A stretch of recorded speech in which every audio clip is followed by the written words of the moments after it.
ভোটে জিতলে বিএনপির প্রধানমন্ত্রীকে নির্ভর করছে বেগম জিয়ার সুস্থতার উপর। নভেম্বরে তারেক রহমানের ফেরার আশা, জোট শরিকদের নিজ দলের প্রতীকে ভোটের বিধানে আপত্তি। নির্বাচনের দিন গণভোট হলে সনদ বাস্তবায়ন নিয়ে শঙ্কা জামায়াতের। ভোট ঘিরে ডিসিএসপি ভাগাভাগির অভিযোগ এনসিপির। সরকারকে দর্শকের ভূমিকা থেকে বেরিয়ে আসার আহ্বান। রাজধানীর কালশীতে পোশাক কারখানার আগুন নিয়ন্ত্রণে। 2 ঘন্টায় বিপুল পরিমাণ মালামাল পুড়ে ছাই। কয়েক কোটি টাকার ক্ষয়ক্ষতি হওয়ার দাবি ব্যবসায়ীদের। দূর করে প্রচুর মায়ের দূর হাতের কবজি হারাইছি, 9.5 লক্ষ করে টাকা আদায় করছে। বাঙালির বেশি বলা, আল্লাহ বাঁচাইছি। আজকে রেখে ভয়াবহ নির্যাতন। জীবন নিয়ে লিবিয়া থেকে ফিরলেন আরও 309 বাংলাদেশি। ভুক্তভোগীদের স্বস্তি, আবেগ আপ্লুত স্বজনেরা। সহায়তা করায় দূতাবাসের প্রতি কৃতজ্ঞতা।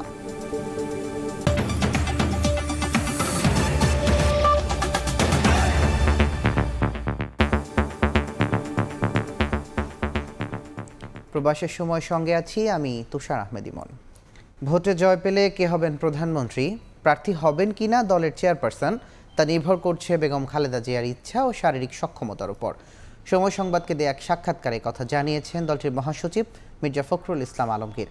জানালেন, বিএনপির নির্বাচনী ইশতেহারে থাকবে 31 দফাকে প্রাধান্য দিয়ে ভঙ্গুর অর্থনীতি শক্তিশালী করতে নানা অঙ্গীকার। আহমেদ সালেহিনের রিপোর্ট। 2 মামলায় কারাগারে যাওয়ার আগে সবশেষ 2018 সালের ফেব্রুয়ারির শুরুতে রাজনীতির মাঠে দেখা গিয়েছিল বেগম খালেদা জিয়াকে। এরপর পট পরিবর্তন, নানা ঘটনা আর অসুস্থতায় রাজনীতির মাঠ থেকে অনেকটা আড়ালে বিএনপি চেয়ারপারসন। আওয়ামী লীগ সরকারের পতনের পর আগামী ফেব্রুয়ারিতে নির্বাচনের ঘোষণায় আলোচনায় আসছে ভোটে অংশ নেবে কি বিএনপি নেত্রী। সময় সংবাদকে বিএনপি মহাসচিব জানান, সবকিছুই নির্ভর করছে বেগম জিয়ার সুস্থতা ও ইচ্ছার উপর। এটা নির্ভর করবে তার স্বাস্থ্যের উপরে। যদি তার স্বাস্থ্য ভালো থাকে তাহলে নিশ্চয়ই তিনি অংশ নেবেন, আর যদি ভালো না থাকে, ডাক্তারদের অনুমতি না থাকে, তাহলে কীভাবে অংশ নেবেন। রাজনীতির মাঠে বিএনপি নেত্রীর অনুপস্থিতিতে 2018 সাল থেকেই দলের হাল ধরেন ভারপ্রাপ্ত চেয়ারম্যান তারেক রহমান।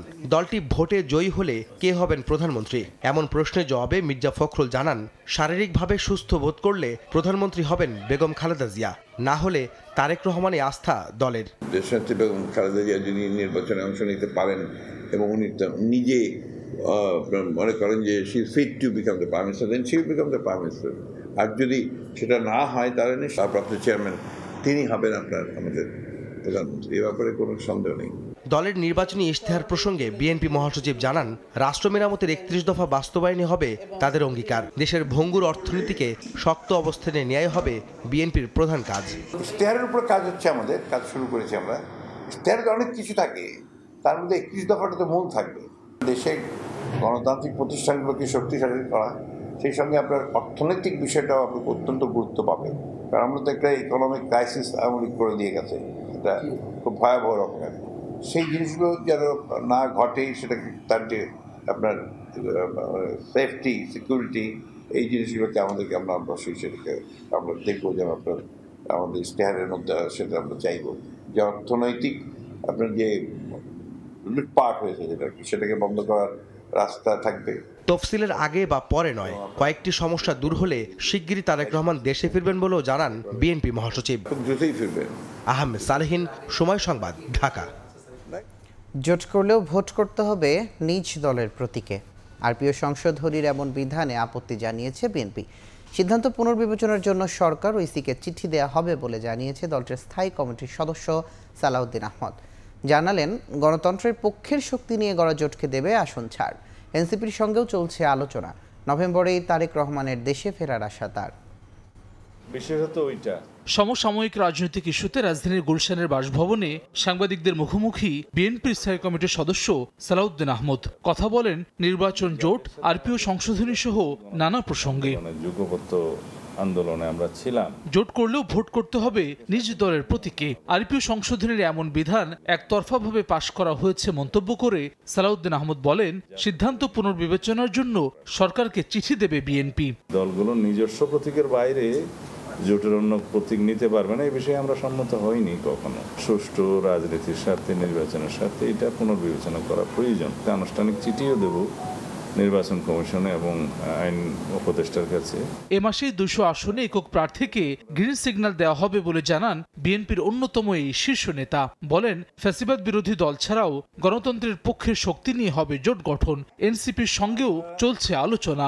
এই মাসের মধ্যেই কম বেশি 200 নির্বাচনী এলাকায় একক প্রার্থী হয়তো আমরা গ্রিন সিগন্যাল দেব। আমরা একটা বৃহৎ জোট গঠনের প্রক্রিয়ায় আছি। ফ্যাসিবাদ বিরোধী গণতান্ত্রিক আন্দোলনে যারা অবদান রেখেছেন এবং বেশ কয়েকটি ইসলামিক দল, তাদের সবার সাথে আমাদের আলোচনা হচ্ছে।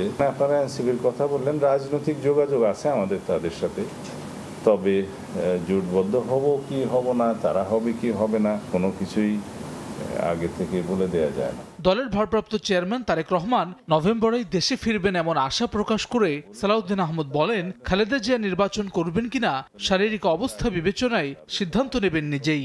মাননীয় ভারপ্রাপ্ত চেয়ারম্যান আশা করি নভেম্বরের মধ্যেই তিনি ফিরবেন। দেশনেত্রী বেগম খালেদা জিয়া শারীরিক অবস্থা বিবেচনায় তিনি নিজে সিদ্ধান্ত নেবেন নির্বাচন করবেন কিনা। সব গণতান্ত্রিক শক্তি ফেব্রুয়ারিতে নির্বাচন চায় উল্লেখ করে সরকারকে তত্ত্বাবধায়কের মতো নির্বাচন আয়োজনে রুটিন ওয়ার্ক করার আহ্বান জানান বিএনপির এই নেতা। কেউ কি আজ পর্যন্ত বলেছে তারা ফেব্রুয়ারির প্রথমার্ধে নির্বাচন চায় না? হাসান ওয়ালি, সময় সংবাদ, ঢাকা।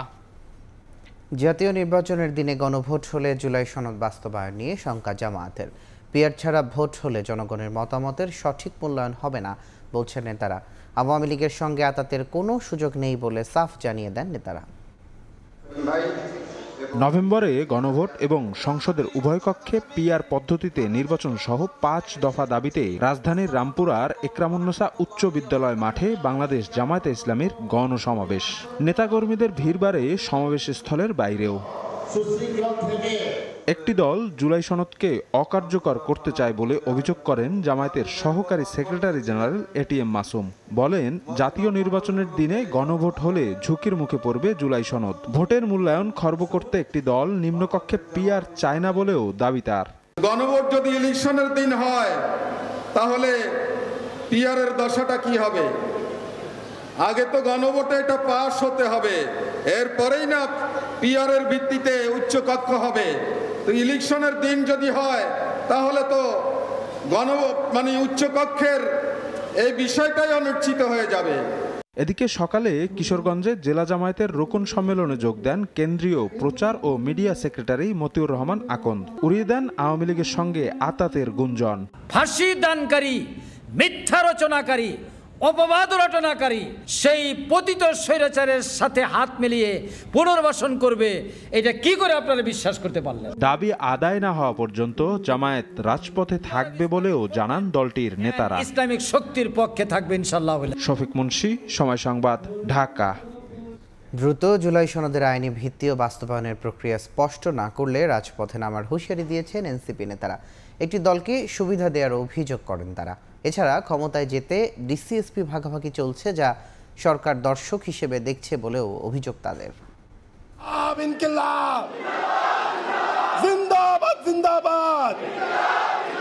রাজধানীর শাহবাগের শহীদ আবু সাইদ কনভেনশন সেন্টারে আয়োজন করা হয় জাতীয় নাগরিক পার্টির সমন্বয় সভা। অংশ নেন দলের কেন্দ্রীয় নেতারা।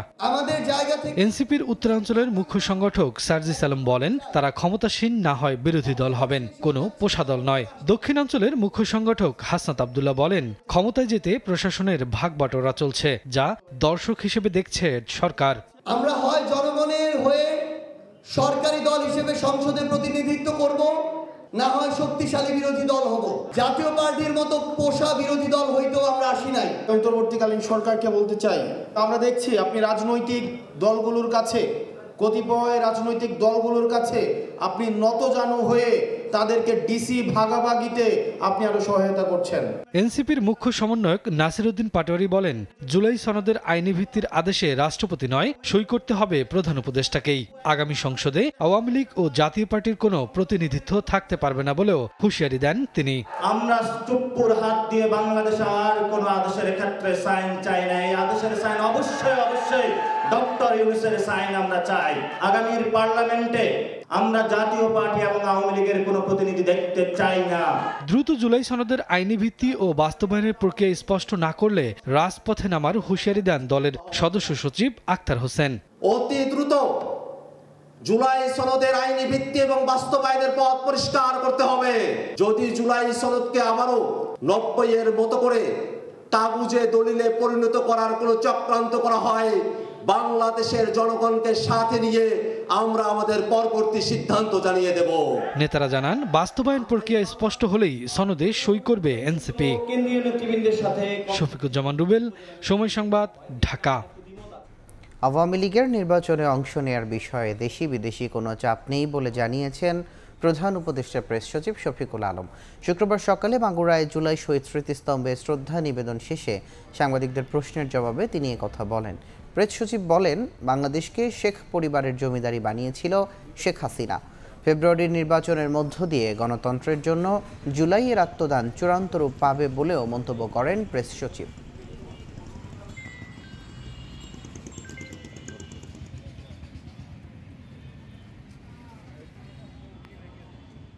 আওয়ামী লীগ ইলেকশন করতে পারবে না, কোনো ধরনের কোনো চাপ নাই, এতে দেশি বিদেশি কোনো ধরনের কোনো চাপ নাই।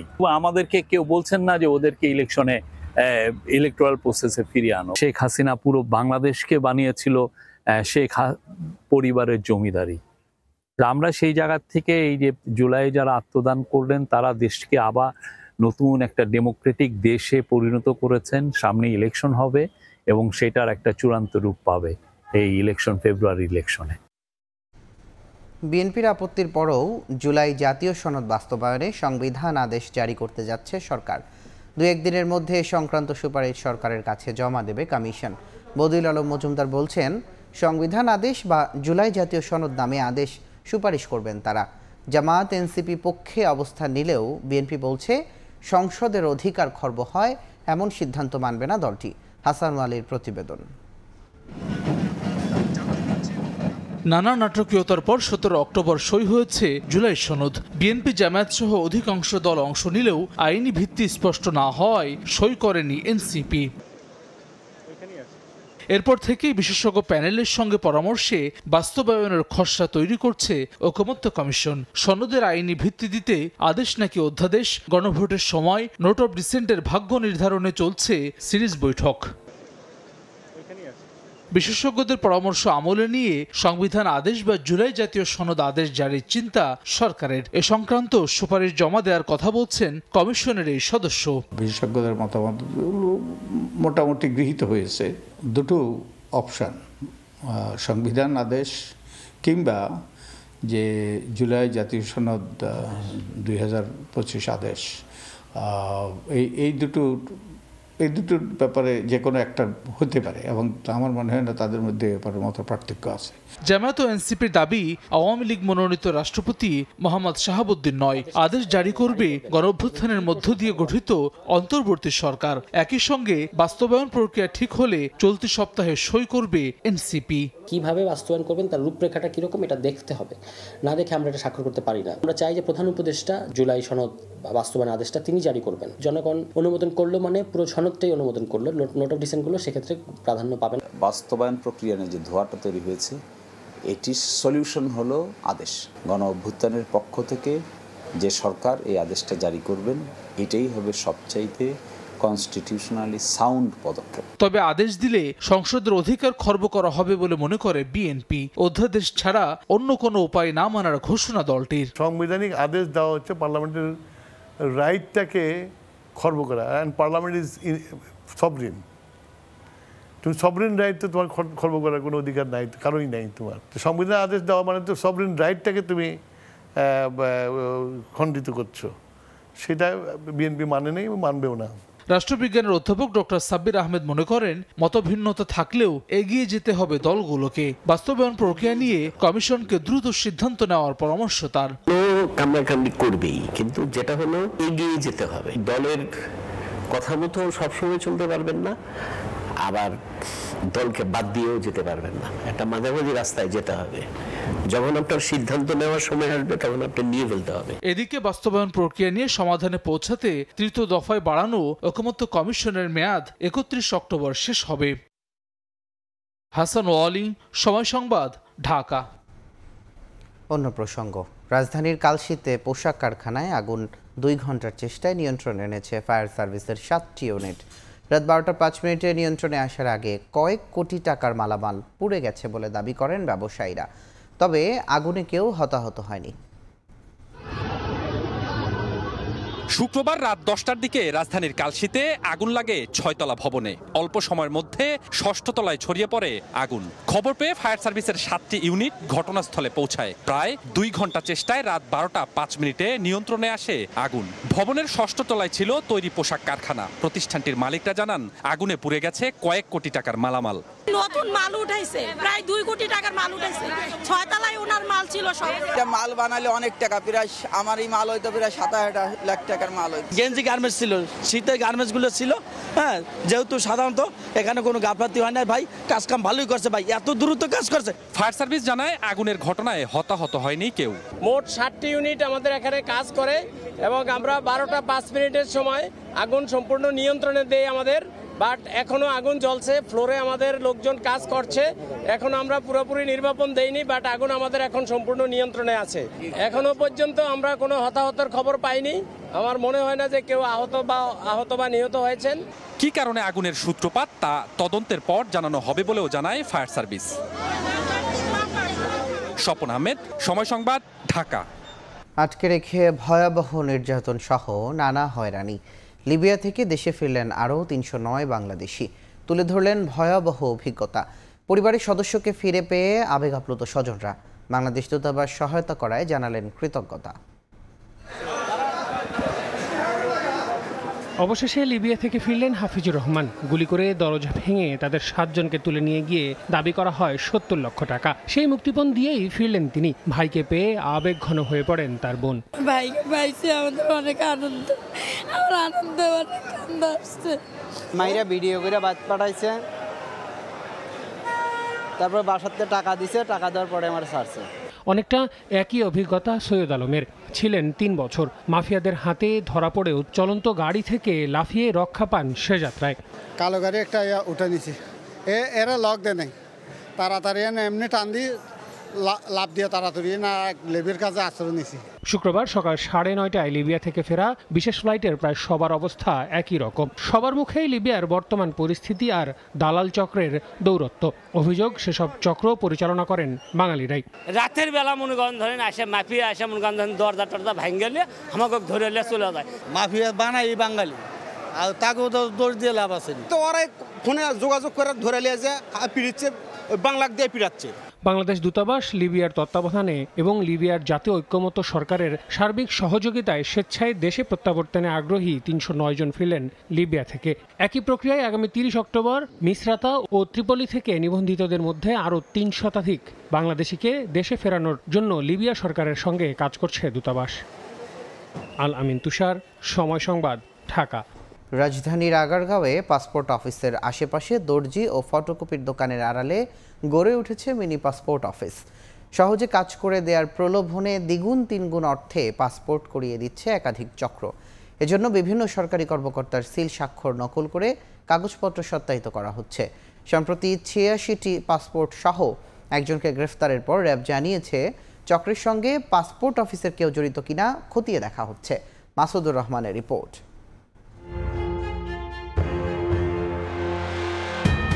রাজধানীর তালতলার মহিনুদ্দিন টেইলার্স অ্যান্ড ফেব্রিক্স দেখে এটি দর্জির দোকান মনে হলেও এটির ভেতরে ছিল অন্য কিছু। সম্প্রতি র্যাব এটির ভেতরে অভিযান চালিয়ে বিপুল পরিমাণ পাসপোর্ট ও তৈরির কাগজপত্র জব্দ করেছে। যে কাগজপত্রগুলো থাকার কথা পাসপোর্ট অফিসে সেগুলো সাজানো ছিল এখানে। র্যাবের অভিযানে সম্প্রতি দর্জির দোকান থেকে উদ্ধার করা হয় 86টি পাসপোর্ট, অর্ধশতাধিক passport delivery slip, NID, police verification certificate সহ বিভিন্ন আলামত। উদ্ধার করা পাসপোর্টের সূত্র ধরে কয়েকজনের সঙ্গে যোগাযোগ করে সময় সংবাদ। জানান ঝক্কি ঝামেলা ছাড়া দ্রুত পাসপোর্ট পেতে দ্বিগুণ থেকে 3 গুণ অর্থ পরিশোধ করে এখন বিপদে তারা। আপনার ডেলিভারি স্লিপটা কোথায়? এটা তো যার কাছে দিয়েছি ওনার কাছে। কার কাছে বানাইতে দিয়েছিলেন পাসপোর্ট? নোটিশ। এবার যোগাযোগের চেষ্টা করা হয় কাগজপত্র সত্যায়িত করা প্রথম শ্রেণীর কর্মকর্তাদের সঙ্গেও। পঙ্গু হাসপাতালে গিয়ে দেখা যায় সিলে ব্যবহৃত নামের কোনো চিকিৎসকই এখানে নেই। জাতীয় চক্ষু বিজ্ঞান চিকিৎসকের সিলটিও ভুয়া। র্যাব বলছে পাসপোর্ট অফিসের আশপাশে দর্জির দোকান, ফটোকপির দোকান সহ বিভিন্ন দোকানের আড়ালে পাসপোর্ট করিয়ে দিচ্ছে চক্রটি। এজন্য জাল সিল কাগজপত্র ব্যবহার করছে তারা। গ্রেপ্তার মহিনুদ্দিন ও পলাতক মোহাম্মদ লতিফ এই চক্রের হোতা। চক্রের সঙ্গে পাসপোর্ট অফিসের কর্মকর্তা কর্মচারীদের যোগসাজশ খুঁজছে র্যাব। তারা সরকারি সেবাটাকে বিঘ্নিত করে প্যারালাল একটা অফিস খুলে তারা সহজ সরল মানুষদেরকে, যারা সেবা প্রত্যাশী, তাদেরকে প্রতারণা করে আসছে। সহজে পাসপোর্ট পেতে গিয়ে বিপদে পড়া থেকে বাঁচতে দালাল চক্রের শরণাপন্ন হওয়া থেকে বিরত থাকার আহ্বান র্যাবের। মাসুদুর রহমান, সময় সংবাদ, ঢাকা। খেলতে খেলতে কিশোরগঞ্জের হাওরে ডুবে মারা গেছে 3 শিশু। চট্টগ্রামে পুকুরে ডুবে প্রাণ গেছে আরও 3 শিশুর। এছাড়া মাদারীপুরে গোসলে নেমে মারা গেছে আরও একজন। বিকেলে কিশোরগঞ্জের অষ্টগ্রামের হাওর এলাকা আলীনগরের পশ্চিম পাড়ায় খালের পাশে খেলছিল 6 বছর বয়সী মাহিন, 4 বছর বয়সী মিশকাত ও 5 বছর বয়সী নাজমুল হাসান শানিল। এক পর্যায়ে হাওরে পড়ে নিখোঁজ হয় সম্পর্কে চাচাতো ভাই 3 শিশু। সন্ধ্যায় 3 শিশুকে উদ্ধার করে হাসপাতালে নেওয়া হলে তাদেরকে মৃত ঘোষণা করেন চিকিৎসক। চট্টগ্রামের রাঙ্গুনিয়ায় পুকুর থেকে ভাসমান অবস্থায় উদ্ধার করা হয় 3 শিশুর মরদেহ। স্বজনেরা জানান, বিকালে খেলতে গিয়ে আর ঘরে ফেরেনি সুমাইয়া, হাবিবা ও জান্নাত। এদিকে মাদারীপুরের শিবচরে পুকুরের গোসলে নেমে পানিতে ডুবে 8ম শ্রেণীর শিক্ষার্থী জাহিদ হোসেনের মৃত্যু হয়েছে। সাগরে বাংলাদেশের জলসীমায় মাছ শিকারের সময় আটক 9 ভারতীয় জেলেকে কারাগারে পাঠিয়েছেন আদালত। অভিযানে জব্দ করা হয় ট্রলার ও মাছ। এদিকে নিষেধাজ্ঞা অমান্য করে পায়রা নদীতে জাল ফেলায় 35টি ট্রলার সহ 150 জেলেকে আটক করে রাখা হয়েছে। বাংলাদেশে নদী ও সাগরে মাছ ধরার ওপর যে কোনো নিষেধাজ্ঞার সময় তৎপর হয়ে ওঠে ভারতীয় জেলেরা। সুযোগ পেলেই অবৈধভাবে ঢুকে পড়ে বাংলাদেশের জলসীমায়, অবাধে মাছ শিকার করে তারা। নৌবাহিনী তৎপরতায় বুধবার রাতে বঙ্গোপসাগরের ফেয়ারওয়ে বয়া সংলগ্ন এলাকায় অভিযান চালানো হয়। এ সময় ফিশিং ট্রলার সহ 9 ভারতীয় জেলেকে আটক করা হয়। পরে তাদের দিগরাজ নৌ ক্যাম্পে নেওয়া হয়। শুক্রবার দুপুরে বাগেরহাট আদালতের নির্দেশে তাদের কারাগারে পাঠানো হয়। এ নিয়ে গত 4 মাসে 5টি ট্রলার সহ আটক করা হলো 62 ভারতীয় জেলেকে।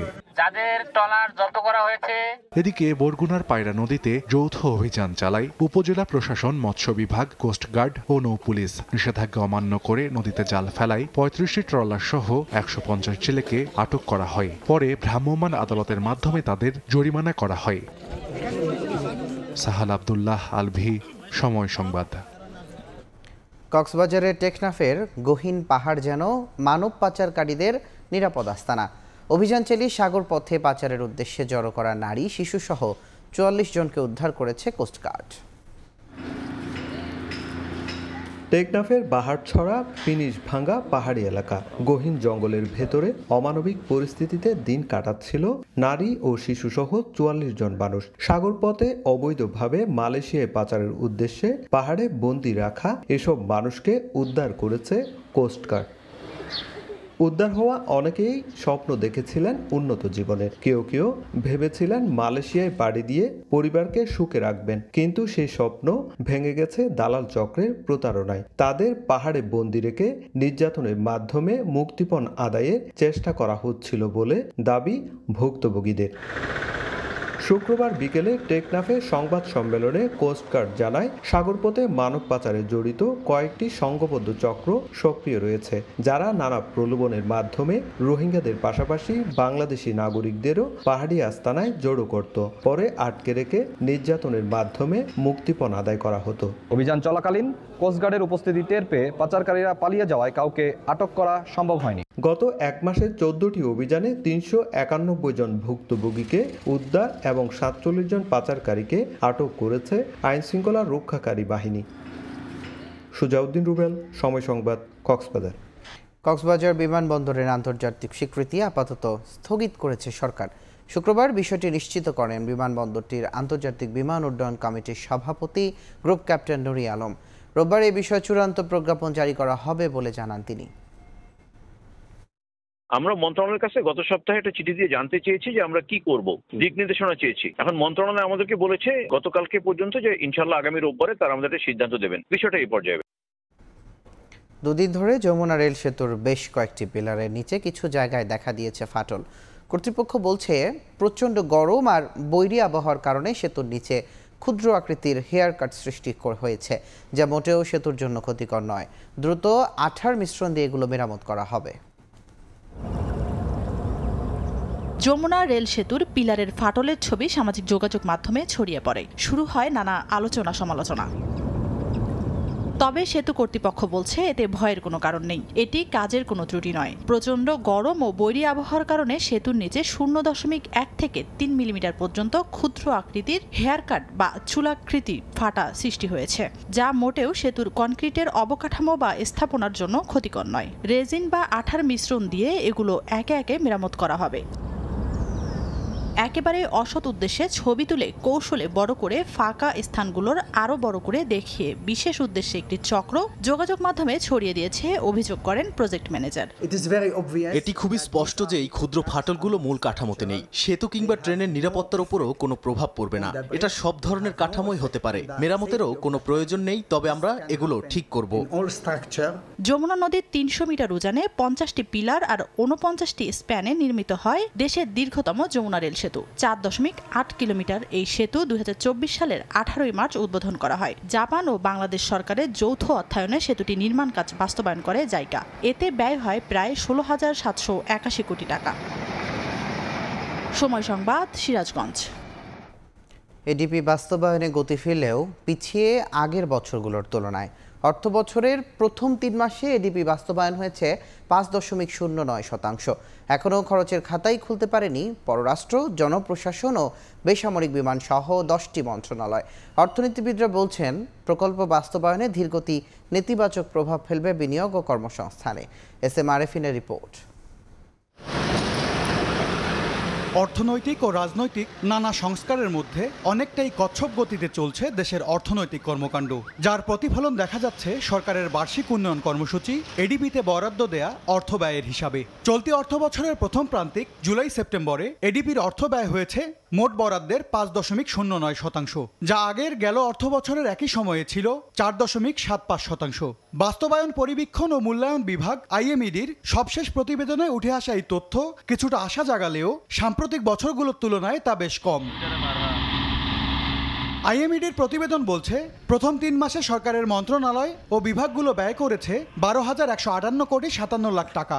এর আগে 2024-25 অর্থ বছরে একই সময়ে ব্যয় হয়েছিল 13,215 কোটি 30 লাখ টাকা। টাকার অঙ্কে ব্যয় কমেছে 8%। এই সময়ে মোট বরাদ্দের 29.86% ব্যয় করে সর্বোচ্চ খরচের তালিকায় রয়েছে মন্ত্রিপরিষদ বিভাগ, আর 19.07% ব্যয় করে দ্বিতীয় সর্বোচ্চ স্থানে রয়েছে দুর্নীতি দমন কমিশন। ব্যয়ের তালিকায় তৃতীয় অবস্থানে আছে বিজ্ঞান ও প্রযুক্তি মন্ত্রণালয়, আর 1% খরচ করতে পারেনি পররাষ্ট্র, জনপ্রশাসন, বেসামরিক বিমান সহ 10 মন্ত্রণালয়। অর্থনীতিবিদরা বলছেন প্রকল্পগুলোকে দুর্নীতি ও রাজনৈতিক প্রভাব মুক্ত রাখতেই বাস্তবায়নে দেখা দিয়েছে ধীরগতি, যদিও এর নেতিবাচক প্রভাব পড়বে বিনিয়োগ ও কর্মসংস্থানে। বাংলাদেশের অর্থনীতিতে কিন্তু বিগত কয়েক বছর ধরে বেকার মানুষের সংখ্যা বেড়েই চলেছে এবং কর্মক্ষম মানুষ কিন্তু এখনো কর্মসংস্থান বাইরে রয়েছে। যদি বার্ষিক উন্নয়ন কর্মসূচির বাস্তবায়নের হারটা বাড়ানো যায়, যদি বেশি বেশি প্রকল্প নেওয়া যায়, তাহলে কিন্তু মানুষের কর্মসংস্থান হয়, মানুষের আয় বৃদ্ধি পায়, তখন বেকার মানুষের সংখ্যা কমে যায় এবং দারিদ্র্যের হারও কমে যায়। চলতি অর্থ বছরে 1,198টি প্রকল্প বাস্তবায়নে এডিপিতে বরাদ্দ দেওয়া হয়েছে 2,38,695 কোটি টাকা। MS আরিফিন, সময় সংবাদ, ঢাকা। সব সম্প্রদায়ের মানুষের অর্থনৈতিক উন্নতি ও কৃষ্টি সংস্কৃতি বাঁচিয়ে রাখতে কাজ করবে বিএনপি। গারোদের ওয়ানগালা উৎসবে যোগ দিয়ে কথা জানিয়েছেন দলটির মহাসচিব মির্জা ফখরুল ইসলাম আলমগীর।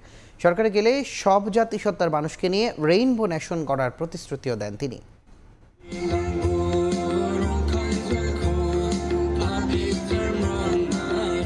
নতুন ফসল ঘরে তোলার সময় শস্য দেবতা মিশি সালংয়ের প্রতি কৃতজ্ঞতা জানাতে গারো সম্প্রদায়ের ঐতিহ্যবাহী উৎসব ওয়ানগালা পূর্বপুরুষদের সংগ্রাম শেকড়ের প্রতি ভালোবাসায় শহুরে ব্যস্ত জীবনেও নিজেদের ঐতিহ্য সংস্কৃতি ধারণ করে প্রতি বছর উৎসবে মাতেন গারোরা।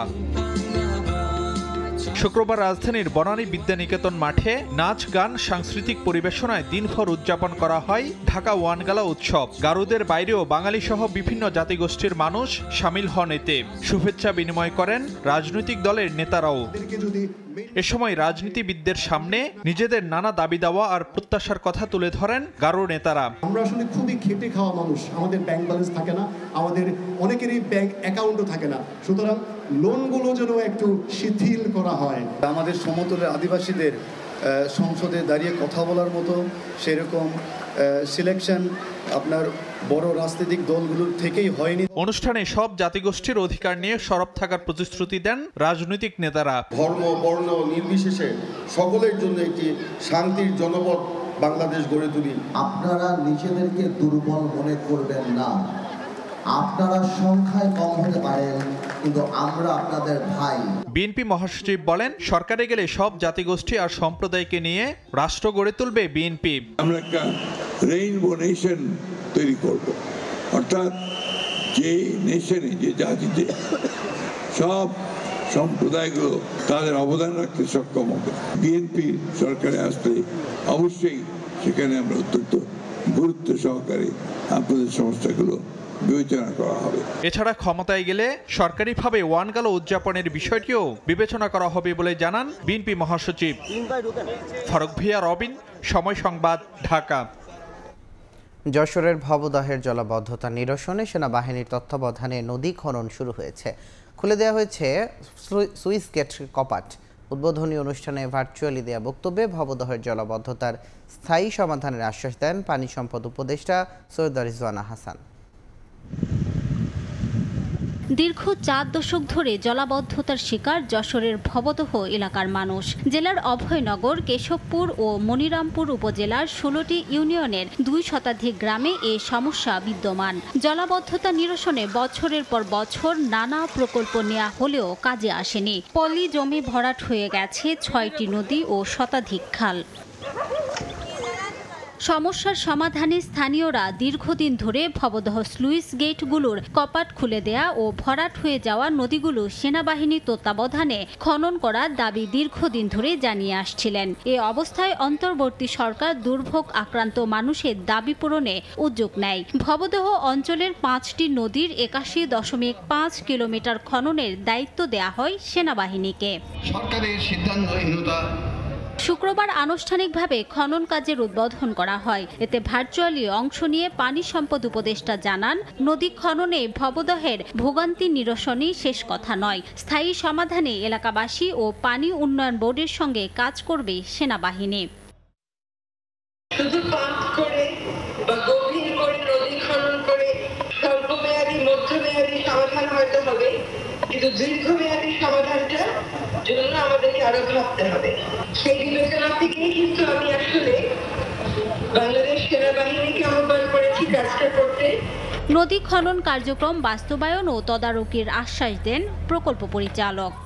একটা প্রকল্প আমাদের সময় আছে আগামী বছরের জুন পর্যন্ত। ইতিমধ্যে জুলাই, আগস্ট, সেপ্টেম্বর আমরা আসলে এই সময় কোনো কাজ করা যায় না, বাট এই সময় যে এই শুকনো পিরিয়ডটা আছে এই পিরিয়ডটাকে সর্বোচ্চভাবে ব্যবহার করে আমরা চেষ্টা করব যত দ্রুত সম্ভব এই প্রকল্পটাকে শেষ করা যায়।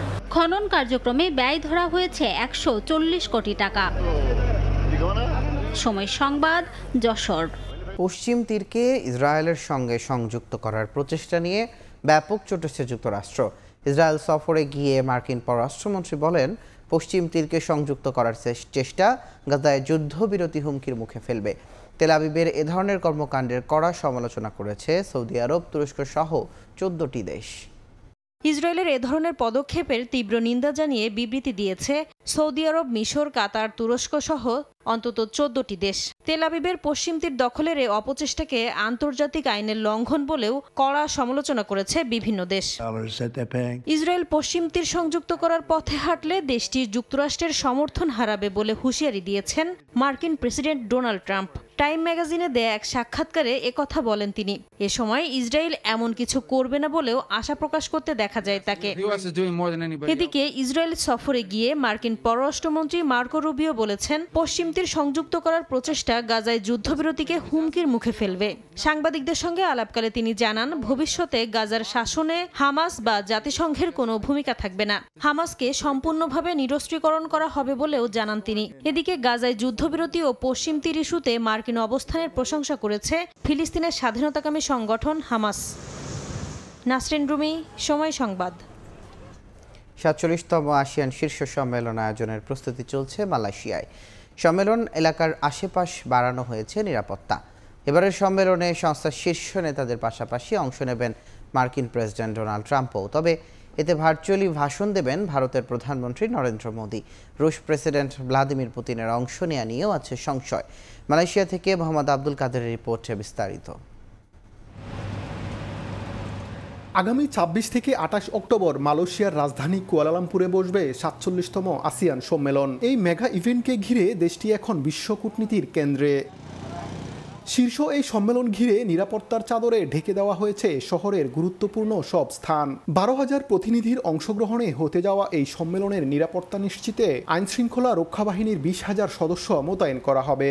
যানজট নিয়ন্ত্রণে কনভেনশন সেন্টার এলাকার সরকারি কর্মীদের বাড়ি থেকেই কাজ করার অনুমতি দেওয়া হয়েছে।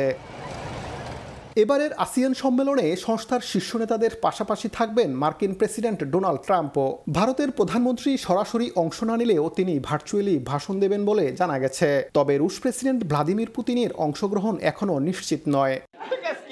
সম্মেলনে বাণিজ্য শুল্ক হ্রাস, আঞ্চলিক অর্থনৈতিক সহযোগিতা বৃদ্ধি এবং ফিলিস্তিন ইস্যু সহ বৈশ্বিক মানবিক সংকট নিয়ে আলোচনা হবে। প্রধানমন্ত্রী আনোয়ার ইব্রাহিম যুক্তরাষ্ট্রের সঙ্গে আলোচনায় মালয়েশিয়ার ইলেকট্রনিক পণ্যে শূন্য শুল্ক বজায় রাখাকে প্রধান এজেন্ডা হিসেবে তুলবেন বলে জানা গেছে। মোহাম্মদ আব্দুল কাদের, সময় সংবাদ, কুয়ালালামপুর, মালয়েশিয়া। ফ্যামিলি ভিসার জটিলতার অবসান ঘটিয়েছে ইতালি সরকার। অধ্যাদেশ জারির মাধ্যমে ১৫০ দিনের মধ্যে ফ্যামিলি ভিসার অনুমতিপত্র ইস্যু করার বিধান বাধ্যতামূলক করা হয়েছে। এছাড়া ইতালিতে আসা কোনো প্রবাসী প্রতারণার শিকার হয়েছে মর্মে প্রমাণ সাপেক্ষে পেতে পারেন ১ বছরের অবস্থানের অনুমতি। ইতালি থেকে হাসান মাহমুদের তথ্যচিত্র রিপোর্ট। ইতালিতে ফ্যামিলি ভিসার আবেদনপত্র দিনের পর দিন অকারণে আটকে রাখার অভিযোগ দীর্ঘদিনের। ইতালি প্রবাসী বাংলাদেশিরা এ কারণে সময়মতো তাদের পরিবার আনতে ব্যর্থ হচ্ছেন। বিষয়টি নিয়ে নানা ধরনের সমালোচনার পর এবার ইতালি সরকারের নজর পড়েছে। অভিযোগের প্রেক্ষিতে বর্তমান সরকার একটি অধ্যাদেশের মাধ্যমে ফ্যামিলি ভিসার অনুমতিপত্র ১৫০ দিনের মধ্যে ইস্যু করার বিধান বাধ্যতামূলক করেছে। এছাড়া ইতালিতে বৈধভাবে এসে প্রতারণার শিকার হয়েছেন প্রমাণ করতে সক্ষম হলে অভিবাসীরা ১ বছর অবস্থানের অনুমতি পেতে পারেন। একই সুবিধা পাবেন স্পন্সর ভিসায় আসা প্রবাসীরা। ইতালি সরকারের এই সিদ্ধান্তকে ইতিবাচক হিসেবে দেখছেন প্রবাসী বাংলাদেশিরা। স্বাগত জানিয়েছেন ইমিগ্রেশন বিশেষজ্ঞরাও। আমরা মনে করি ফ্যামিলি ভিসা নিয়ে যারা দীর্ঘদিন অপেক্ষা করছিলেন বছরের পর বছর, তাদের জন্য অবশ্যই একটি সুসংবাদ। ভুক্তভোগী শ্রমিকদের রয়েছে মুক্তির উপায়, অর্থাৎ তারা যদি প্রমাণ করতে পারেন যে তারা প্রতারিত হয়েছেন, তাহলে তাদের অন্তত 1 বছরের স্টে পারমিশন দেওয়ার বিধান রয়েছে। এতে করে অবশ্যই যে সমস্ত বাংলাদেশিরা অনেক দিন থেকে অপেক্ষমান ছিলেন এবং তাদের যে প্রত্যাশা সেটি প্রাপ্তির মুখ দেখবে। ইতোমধ্যে বিপুল সংখ্যক বাংলাদেশি বৈধ ভিসায় ইতালিতে এসে অবৈধভাবে থেকে গেছেন। তাদের মধ্যে প্রমাণ সাপেক্ষে সর্বোচ্চ 1 বছরের বৈধতার অনুমতিপত্র দেবে দেশটির সরকার। নাসরিন রুমি, সময় সংবাদ। জাপানের নারা পার্কে মানুষ ও হরিণের বন্ধুত্ব শত শত বছর ধরে টিকে আছে। পাশে দাঁড়িয়ে আছে তোদাইজি মন্দির, যার বিশাল বুদ্ধমূর্তি এবং ঐতিহাসিক কাঠামো পর্যটকদের মুগ্ধ করে। এখানে মানুষ ও প্রাণীর সহাবস্থান আর স্থাপত্যের ঐতিহ্য একসঙ্গে গল্প বলে, যা জাপানের সংস্কৃতি ও ইতিহাসের এক অনন্য প্রতীক। জাপানের নারা পার্ক থেকে শাকিল মাহমুদের রিপোর্ট। জাপানের প্রাচীন রাজধানী নারা শহরের প্রাণকেন্দ্রে অবস্থিত নারা পার্ক। প্রায় 1000-এরও বেশি হরিণ এখানে স্বাধীনভাবে বসবাস করে, মালিক ছাড়াই নির্ভয়ে ঘুরে বেড়ায়। স্থানীয়দের বিশ্বাস, হরিণ শিন্তো ধর্মের দেবতা কাসুকা তাইসার দূত। শত শত বছর আগে থেকে এই অঞ্চলে হরিণ হত্যা বা কষ্ট দেওয়া আইনগত নিষিদ্ধ। নারা পার্কের অন্যতম আকর্ষণ হলো শিকা সেম্বে, যা বিশেষ এক ধরনের ক্র্যাকার। কেবল হরিণকে খাওয়ানো হয়। হাতে নিলেই হরিণ মাথা নুইয়ে সম্ভাষণ জানায়। এটি জাপানি সংস্কৃতির ভদ্রতা আর সহমর্মিতার প্রতীক বলে বিবেচনা করা হয়। নারা পার্কের পাশেই অবস্থিত তোদাইজি মন্দির। এর কেন্দ্রবিন্দু হল দাইবুৎসু, যা বিশ্বের অন্যতম বৃহত্তম ব্রোঞ্জ বুদ্ধ মূর্তি।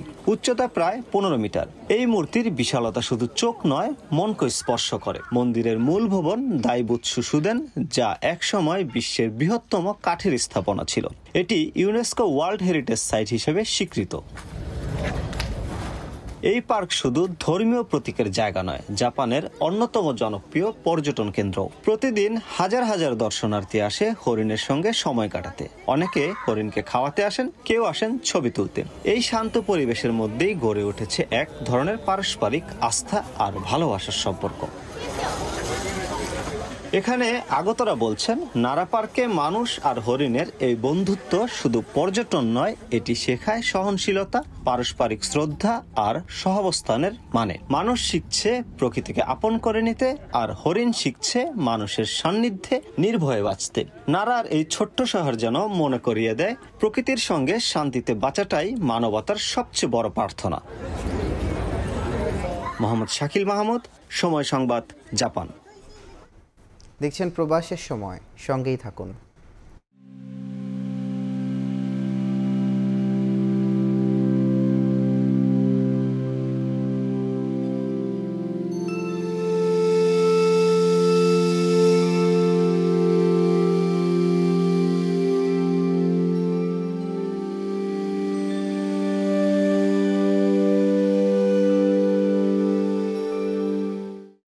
দেখছেন প্রবাসের সময়। 2-4 দিনের মধ্যেই নতুন টেস্ট অধিনায়ক পেতে যাচ্ছে টাইগাররা। আয়ারল্যান্ড সিরিজ বিশেষ হবে মুশফিকুর রহিমের কারণেও। অভিজ্ঞ ক্রিকেটারের 100তম টেস্ট স্মরণীয় করতে নানা পদক্ষেপ নিতে যাচ্ছে বিসিবি। এদিকে গাজী আশরাফ লিপুর ওপর চাপ কমাতে খুব শিগগিরই বাড়ছে নির্বাচক প্যানেলের সদস্য। নির্বাচক পদ ছেড়ে আব্দুর রাজ্জাক এখন বিসিবি পরিচালক। দেশের ক্রিকেটে তার নতুনভাবে অবদান রাখার ইচ্ছায় শূন্যতা জাতীয় দলের সিলেকশনে। সেখানে নতুন করে নিয়োগ দেয়া হয়নি কাউকে। দেশের ক্রিকেটের প্রেক্ষাপটে উপযুক্ত নির্বাচনটা যে কঠিন তা মেনে নিলেন খোদ ক্রিকেট অপারেশন চেয়ারম্যান নিজেই। তবুও গাজী আশরাফ লিপুর ওপর চাপ কমাতে দ্রুতই একটা প্যানেল তৈরি করবে বিসিবি। সিলেক্টরদের কাজ কিন্তু শুধু জাতীয় দল না, তারা লিস্টে দেখবে, ফার্স্ট ক্লাস দেখবে, আপকামিং প্লেয়ার যারা যেখানেই খেলছে তাদেরকে দেখবে। সে কারণে আমার মনে হয় যে প্যানেলটা বড় হওয়া দরকার এবং এফেক্টিভ হওয়া দরকার। দেশের প্রথম ক্রিকেটার হিসেবে 100তম টেস্ট খেলার অপেক্ষায় মুশফিকুর রহিম। আয়ারল্যান্ডের বিপক্ষে ঘরের মাঠে এমন মাইল ফলক স্পর্শ করবেন সাবেক টাইগার অধিনায়ক, তা নিয়ে বড় পরিকল্পনা ক্রিকেট বোর্ডের। সেই সাথে নতুন টেস্ট অধিনায়কের নামটাও চূড়ান্ত হচ্ছে কয়েকদিনে। আশা করছি যে খুবই দ্রুত 2-4 দিনের মধ্যেই হয়তো একটা সিদ্ধান্ত আমরা জানাবো। 100টা টেস্ট ম্যাচ খেলা একটা বিরাট অর্জন যে কোনো খেলার জন্য। আর আমাদের দেশে এটাই প্রথম হবে এবং এটাকে সেলিব্রেট করা হচ্ছে। এটা শুধু ক্রিকেট বোর্ডই সেলিব্রেট করবে তা না, আমি তো মনে করি যে এটা যারা ক্রিকেট অনুসরণ করে তারা প্রত্যেকেই সেলিব্রেট করবে। কারণ আমি এই প্রশ্নের মুখোমুখি প্রায় হচ্ছে, তার মানে এটা সবাই জানে যে ওর 100তম টেস্টের সময় চলে এসছে। এদিকে ডিসেম্বরে শ্রীলঙ্কায় ত্রিদেশীয় সিরিজ খেলার প্রস্তাব পেয়েছে বিসিবি। আয়ারল্যান্ড সিরিজ শেষে আর বিপিএল এর আগে থাকা ফাঁকা সময়ে এই টুর্নামেন্ট খেলার সিদ্ধান্ত নিয়ে এখনও ভাবছে ক্রিকেট বোর্ড। উইন্ডিজের বিপক্ষে তার আগে পাইপলাইন বাজিয়ে দেখার ইঙ্গিত দিলেন ক্রিক অপস চেয়ারম্যান। আয়ারল্যান্ড সিরিজের ইমিডিয়েট পরে এবং বিপিএল এর কিছু আগে শেষ হবে, 2-4 দিন আগে শেষ হবে। তো সেই জন্য ওই টাইম ফ্রেমটা নিয়ে হয়তো আমরা আলাপ আলোচনা করব, কিন্তু খুবই ইনিশিয়াল অবস্থায় আছে। ওই নিয়ে এখনো কোনো কংক্রিট কোনো ডিসকাশন হয়নি। পূর্ণকালীন মেয়াদে মনোবিদ নিয়োগের সিদ্ধান্ত ঝুলে আছে বোর্ডের দেয়া শর্তের ওপরে। আপাতত একজন পছন্দের থাকলেও তিনি পুরো সময় দিতে রাজি নন। তার সাথে দর কষাকষির বিষয়টা চালিয়ে যাচ্ছে বিসিবি। সাব্বির মিথুন, সময় সংবাদ, ঢাকা। এই ছিল প্রবাসের সময়, সঙ্গে থাকুন সময়।